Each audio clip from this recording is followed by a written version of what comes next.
Very good evening.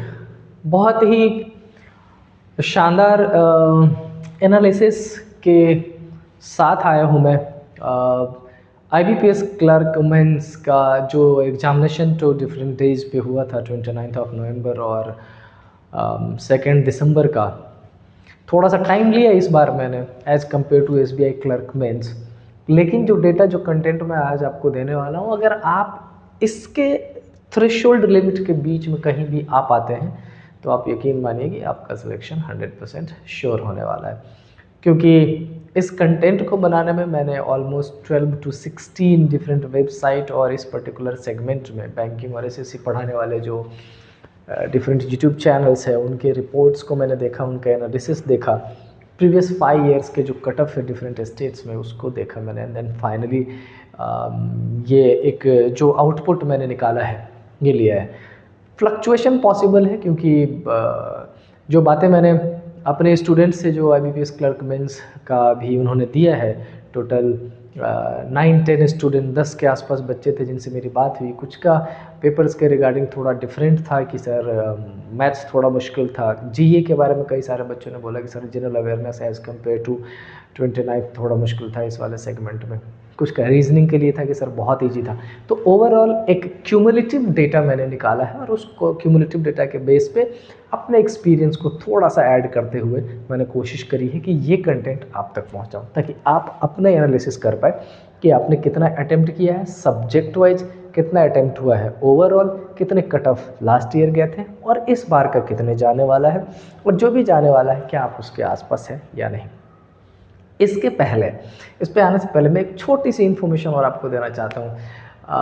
2012 IBPS PO first time introduce हुआ था। उसके पहले डिफरेंट सेगमेंट होता था पेपर का, और 2012 में जो IBPS PO का एग्जामिनेशन हुआ था वो 250 नंबर का पेपर हुआ था, 250 का, और उस टाइम तक 50-50 क्वेश्चन होते थे ईच सब्जेक्ट में।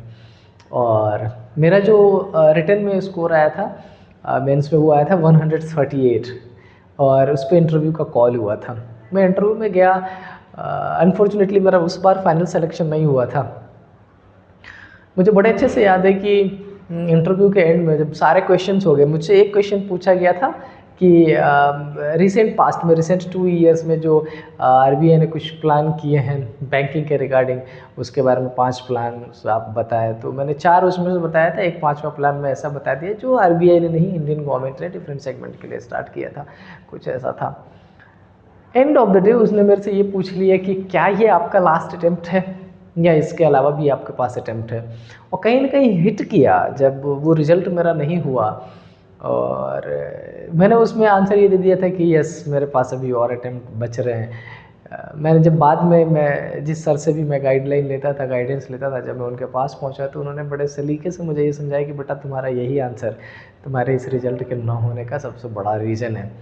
मैंने पूछा क्यों? कह रहे कि वो तुमसे बस ये जानना चाहते हैं कि तुम्हारी मेंटल स्टेटस क्या है, क्या ऐसा है कि तुम और प्रिपरेशन के लिए तैयार हो। उसको अगर तुम ये बोलते हैं ना कि sir I don't know about कितने अटैम्प्ट्स मेरे पास बच रहा है, लेकिन ये मेरा बेस्ट एफर्ट है और मैं चाहता हूँ कि इस बार मेरा सिलेक्शन हो जाए, तो शायद हो जाता। इन चीज़ों पे बेस्ड, मेरे इन एक्सपीरियंस पे बेस्ड एक डिफरेंट वीडियो IBPS PO, चूँकि मेंस का रिजल्ट आ चुका है, स्कोर कार्ड आ चुका है, उसके लिए मैंने बनाया है और जल्दी ही थोड़ी सी एडिटिंग बच रही है उस वीडियो की, उसके बाद मैं आपको देने वाला हूँ। तो मैं उम्मीद करता हूँ कि मेरा अपना जो पूरा एक्सपीरियंस प्रिपरेशन जोन का, सिलेक्शन जोन का जो भी था, वो मैंने उसमें पुट करने की कोशिश की है और उससे कुछ फ़ायदा आपको मिलने वाला है। चलिए शुरू करते हैं आज का ये एनालिसिस। नाम देखें मैंने क्या लिखा है कि आप सेफ जोन में हो, IBPS क्लर्क में। हमें बस यही समझना है कि क्या हम सेफ जोन में है, क्या हमारा अटेम्प्ट जो है उस पैटर्न का है। यहाँ पर मैंने थोड़ी सी इन्फॉर्मेशन ली शिफ्ट 1 की। डेटा मैं आपको पहले ये शेयर करना चाहता हूँ कि यहाँ पर जो डिफरेंट वेबसाइट से कई सारे जगह पर 4 to 5 नंबर का मार्जिन उन्होंने लिया था थ्रेशोल्ड लिमिट में, मिनिमम मैक्सिमम लिमिट का जो होता था। मैंने इसको थोड़ा सा कम रखा है ताकि आपको मैं एक क्लियर पिक्चर दे पाऊँ, उसके लिए मैंने कोशिश की। चलिए शुरू करते हैं। देखिए सबसे पहले रीजनिंग एबिलिटी और कंप्यूटर एप्टीट्यूड का जो था, नंबर ऑफ क्वेश्चन जो भी है इसको छोड़ दें। अटेम्प्ट देखिए 23 to 25, मुझे ऐसा लगता है कि मेक श्योर कि ये मैंने मिनिमम रखा है 23 to 25 की कंडीशन। अगर आप 25 एक्यूरेट करके आए हो, करेक्ट करके आए हो 25। I am not talking about the attempt, आपके अटैम्प्ट हो सकते हैं 40 हो, आपके अटैम्प्ट 38 हो, I am not talking about that, I am talking कि आपके करेक्ट इतने हो। अगर 25 आपके करेक्ट 25 मार्क्स करेक्ट अगर आपके हो रहे हैं, अगर आपको सोचना चाहिए कि कहीं ना कहीं आपने ये पेपर बहुत अच्छा, बहुत शानदार दिया है और आपके सिलेक्शन के बड़े सारे चांसेस हो जाएंगे रीजनिंग के बेसिस पे। रेस्ट अभी अपन बात करेंगे अदर। उसी तरीके से अगर बात करें क्वांटिटेटिव एप्टीट्यूड की 19 to 21 आउट ऑफ 35। मैथमेटिक्स के बारे में शिफ्ट फर्स्ट में जो मेरी जिन बच्चों से बात हुई, मैं सेंटर पे भी गया था, वहाँ पे मैंने कई सारे बच्चों से बात की, कई सारे टाइम उनका ये कॉन्सेप्ट था कि sir this time it is a little bit difficult than previous time. थोड़ा मुश्किल था इस बार मैथमेटिक्स का, और डिफरेंट जो वेबसाइट्स के एनालिसिस थे उस पैटर्न को देखते हुए मुझे ऐसा लगता है कि अगर आप 21 मार्क्स 21 क्वेश्चन आपके करेक्ट हैं तो समहाउ आप बहुत पॉजिटिव कंडीशन में, बहुत ज़्यादा पॉजिटिव कंडीशन में है। ठीक है, अगर बात कर ले जनरल अवेयरनेस की, ये देखिए आउट ऑफ 40 16 to 18 50% भी नहीं, 50% से भी लेस है। इसी में मेरी बच्चों से इंटरेक्शन हुई तो बच्चों का ये कहना था कि सर डायरेक्ट क्वेश्चन नहीं था, थोड़ा मुश्किल था, फैक्चुअल क्वेश्चन नहीं थे इस बार, तो थोड़ा सा कोशिश ये, अगर आपने यूँ मान लो कि अगर आपका जनरल अवेयरनेस में 20+ स्कोर जा रहा है तो माशाल्लाह बहुत अच्छी कंडीशन है, आपको खुश हो लेना चाहिए। बात करते हैं जनरल VARC वर्बल एबिलिटी और रीडिंग कॉम्प्रिहेंशन यानी कि इंग्लिश की अगर बात करें तो 29 to 31। मेजॉरिटी ऑफ बच्चों ने मुझे ये बताया कि सर इस बार का पेपर थोड़ा सा इजी था एज़ कम्पेयर टू अदर्स। उसके अलावा जो वेबसाइट्स ने, जो यूट्यूब चैनल ने अपने एनालिसिस दिए हैं, जो प्रीवियस ईयर के कट ऑफ की कंडीशन रही है, उस हिसाब से मुझे पर्सनली ऐसा लगता है कि अगर आपने ये अटैम्प्ट कर रखा होगा, क्वेश्चंस के एक्यूरेसी की बात कर रहा हूँ मैं, तो संभावना बहुत शानदार है। और इस बेसिस पे ओवरऑल देखो तो 87 to 95, मैं इस 87 की बात ही कर रहा हूँ, 95 थोड़ा अपर लिमिट, 87 की बात कर रहा हूँ मैं। अगर आप 87 के आसपास एक्यूरेसी करेक्ट लेके जा रहे हैं तो बहुत शानदार कंडीशन में है आप। अच्छा, एक बच्चे ने क्वेश्चन पूछा था कि सर मैंने IBPS क्लर्क मेंस में दिल्ली से हूँ मैं और मैंने 92 अटेम्प्ट कर रखे हैं। बेटा कट ऑफ की कंडीशन की अगर मैं बात करूँ तो मुझे ऐसा लगता है तो 70 to 80 के बीच में कट ऑफ रहने की है।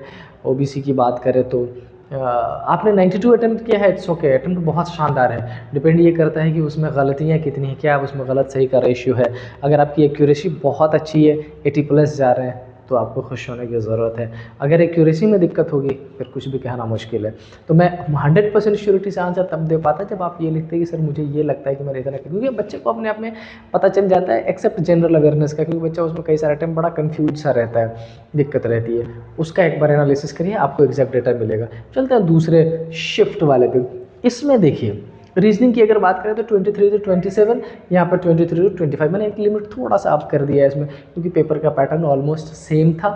कुछ क्वेश्चंस ऐसे थे थोड़े इजी आ गए थे, तो मैं उम्मीद करता हूँ कि 27 बच्चों ने क्रॉस कर लिया होगा।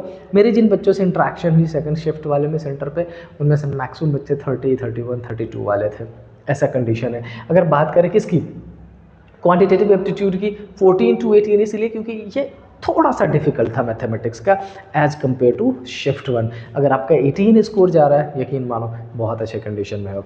अच्छा, जो शिफ्ट 1 है, शिफ्ट 2 है, डे 1 है, डे 2, इन सारे पेपर का रेशनलाइजेशन होता है, उसको नॉर्मलाइज करके तब कट ऑफ दिया जाता है।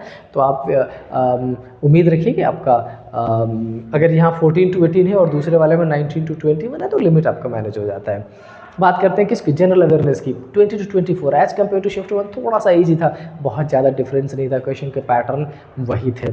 और इंग्लिश की बात करें 26 to 29। तो ओवरऑल अगर मैं बात करूँ शिफ्ट 1 शिफ्ट 2 की, तो आपका जो इंग्लिश है वो थोड़ा सा ईजी था।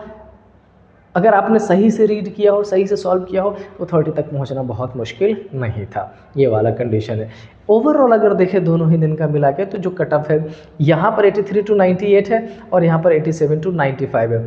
आप अगर देखोगे ध्यान से तो जो कट ऑफ का डिफरेंस है वो बहुत मेजर, मैंने अपने एंड से जो एनालिसिस करी है, मुझे नहीं पता कि जो डिफरेंट वेबसाइट की एनालिसिस है, डिफरेंट यूट्यूब चैनल पे जो नंबर्स दिए जा रहे हैं, और मैं जो अपने बेसिस पे, अपने एनालिसिस पे, एक्सपीरियंस पे, बच्चों पे बात करके या अदर रिकॉर्ड्स देख के जो आपको कट ऑफ देने जा रहा हूँ, उसमें क्या फ्लक्चुएशन होगा। बट मैं उम्मीद करता हूँ कि अपन बहुत अप्रॉक्सीमेट रहेंगे। हाँ, ये अलग सी बात है कि डिफरेंट स्टेट वाइज कंडीशन में डिफरेंट पॉसिबिलिटीज़ है, फ्लक्चुएशन बहुत ज़्यादा होता है, बट ये एक ओवरऑल कट ऑफ मैंने देने की कोशिश करी है। राइट, तो आप एक बार चेक करें कि क्या आप अटेम्प्ट नहीं, I am not talking about attempt, I am talking about accuracy, correct data. अगर आपके इतने हैं तो आप बहुत अच्छी कंडीशन में हो। ठीक है, ये था IBPS क्लर्क मेंस से रिलेटेड जो मैं सोचता हूँ, जितनी मेरी समझ डेवलप हुई है उस हिसाब से, और मुझे ऐसा लगता है कि आप भी समहाउ चेक तो कर ही रहे होंगे रिजल्ट की क्या कंडीशन है। अगर आप यहाँ तक हैं तो आप लिटरली सेफ जोन में हैं। ठीक है। इंटरव्यू का बैच रिसेंटली ऑफलाइन बैचेज मैंने शुरू कर रखे हैं, मैं ऑनलाइन में जल्दी ही शुरू करने वाला हूँ। बेसिकली मैं उसमें आपको अपना एक्सपीरियंस और जो मेरे सिलेक्टेड बच्चे हैं उनके साथ किए गए इंटरव्यू जल्दी ही डालने वाला हूँ। इसके अलावा कुछ चीज़ें और भी हैं जो मैं कोशिश करने वाला हूँ। मेंस के लिए रीजनल रूरल बैंक मेंस जो 28 को है, जल्दी ही बैच शुरू करेंगे, प्रोबेबली 14th इवनिंग से, क्योंकि मेरा ये टारगेट था कि 13 और 14 दिसंबर तक, जब तक रीजनल रूरल बैंक क्लर्क ना हो जाए तब तक आपको यही पढ़ाता रहूँ, तो वही चलता रहेगा। और नेक्स्ट में जल्दी ही शुरू करने वाला हूँ। ठीक है। तो चलिए मिलते हैं नेक्स्ट क्लास में। Till then stay happy. Jai Hind.